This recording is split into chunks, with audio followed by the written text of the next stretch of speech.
ইতিহাস সাক্ষী দেয়, যারা অন্যায়কে আঁকড়ে ধরে পথ চলতে চায় এই পৃথিবীর ভিতরে আল্লাহ রাব্বুল আলামিন তাদেরকে এমন ভাবে বেইজ্জতি করে দোয়া করার মানুষ পর্যন্ত তাদের পক্ষে থাকে না। আমরা দেখেছি ভাইরা, 15 আগস্ট আসলে আমরা দোয়া করতাম, কিন্তু উনি এমন এক কুলাঙ্কার জন্ম দিয়ে গেছে যার কারণে আমরা তার জন্য দোয়াও করতে পারি নাই। আমি তাকে খারাপ বলি না, অবশ্যই বাংলাদেশের জন্য তার অবদান অনেক বেশি। তাহলে এদিক থেকে খেয়াল করে দেখেন, সন্তান যদি ভালো হয় মা বাবার জন্য ইহকালীন এবং পরকালীন একটা কল্যাণের দিক আছে, আর সন্তান যদি কুলাঙ্গার হয় ওটা মা বাবার জন্য কতটা বদনাম, কতটা লজ্জিত একটা ব্যাপার আমরা এখনই তা বুঝতে পারছি। এই জন্য আমাদের যাদের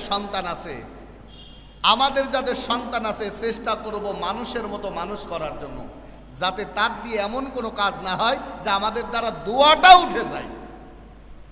আমরা তো শেখ মুজিবকে ভালোবাসি না? দেশের জন্য তার অবদান আছে অনেক বেশি, কিন্তু কুলাঙ্কার সন্তান জন্ম দেওয়ার কারণে আজকে তাদের এই বাংলার জমিন থেকে তার দোয়াটা পর্যন্ত উঠে গেছে। এমন সন্তান থাকার চাইতে না থাকা অনেক ভালো। দেখেন, হরিপুরের মানুষ তো খেলাধুলা বেশি ভালোবাসে। প্রতিটা খেলার কিন্তু একটা রেফারি থাকে না?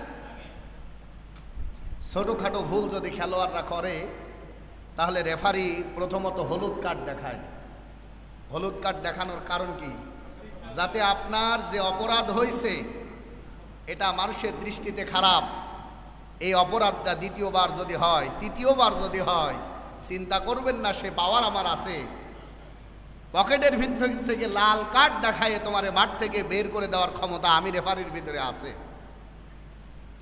আমরা দেখেছি বিভিন্ন সময় যখন জালেমরা আমাদের উপরে তাদের ক্ষমতা চালায় দেয়, তখন যখন অন্যায়ের পথ ধরে তারা অগ্রসর হয়, তখন আল্লাহ রাব্বুল আলামিন বিভিন্ন সময় হলুদ কার্ড দেখান।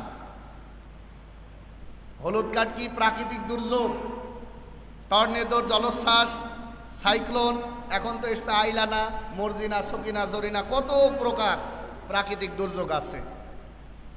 এগুলো দিয়ে আল্লাহ রাব্বুল আলামিন একটার পর একটা সিগন্যাল দিচ্ছে বাংলাদেশের জালিমের বাচ্চারা থামো, অথচ থামার কোনো চিন্তা তাদের ভিতরে নাই। আছে? নাই। আল্লাহ রাব্বুল আলামিন বলছেন থামলি যখন নাই, এমনভাবে লাল কার্ড দেখায়েছে একটা মুহূর্তও থাকার আর কোনো সুযোগ নাই। এই জন্য জুলুম করে যুগে যুগে যারা জুলুম করেছে আল্লাহ তাআলা তাদেরকে বেইজ্জতি করেছে। এখন শুধু সরকারকে ইন্ডিকেট করে না, আমরা যেখানে আছি ওখান থেকে জালিমের কাতারে আমাদের নামকে লিপিবদ্ধ করে নিয়েছে।